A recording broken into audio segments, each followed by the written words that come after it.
ये है एल खियांगते।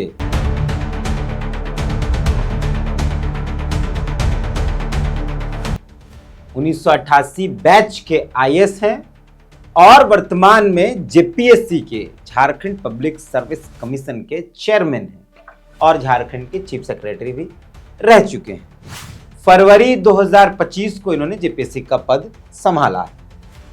फिलहाल चर्चे में है, चर्चा इस बात की है कि इन्होंने अपने कार्यकाल में कई काम ऐसे किए हैं जो शायद जेपीएससी के पूरे इतिहास में नहीं।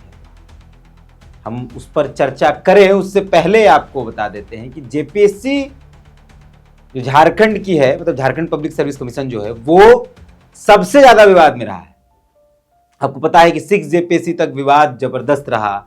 2016 में 6 जेपीएससी के एग्जाम्स हुए और 20 तक उसका मामला चलता रहा। 20 में सारे मामलों पर समाधान हुआ, कोर्ट फोर्ट दुनिया जहान होने के बाद। उससे पहले जेपीएससी के कई एग्जाम जो है, एक जेपीएससी 1, जेपीएससी 2, वो सीबीआई के जांच के घेरे में है, जांच चल रहा है, बहुत चीजें चली। जेपीएससी को लेकर कहा भी जाता है कि भ्रष्टाचार का अड्डा है। जेपीएससी ऑफिस जिस जगह पर है वो किसी जमाने में कमिश्नर, जुडिशियल कमीशन का कोर्ट हुआ करता था अंग्रेजों के जमाने में। बगल में जेलघर है जहां फांसी भी दी जाती थी या वहां कैदियों को रखा भी जाता।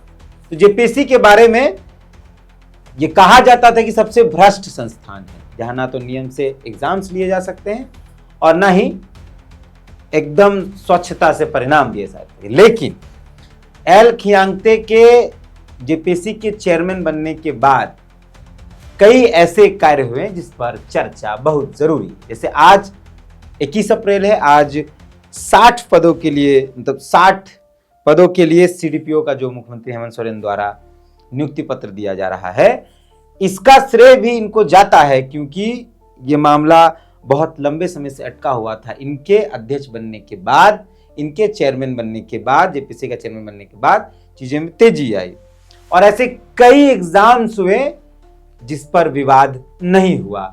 ना पेपर लीक का मसला आया, ना किसी तरीके से त्रुटियां पाई। थोड़ा बहुत जिस राज्य में जेपीएससी में इतने सारे मामले हैं, वहां अगर थोड़ा बहुत हो उसको दरकिनार करके भी देखा जा सकता है। फिलहाल खियांगते साहब के कार्यकाल में जो चीजें हुई वो हम आपको बताते हैं। जैसे 14 जेपीएससी का भी जो मामला आया वो हुआ और 19 अप्रैल को एग्जाम हुए, 20 अप्रैल को उनका मॉडल आंसर शीट आ गया। उसके बाद 24 अप्रैल तक आपत्तियां दर्ज कराने की बात है। डिप्टी कलेक्टर बैकलॉग 35 पदों के लिए है, 6 अप्रैल तक को उसको आवेदन हो गया।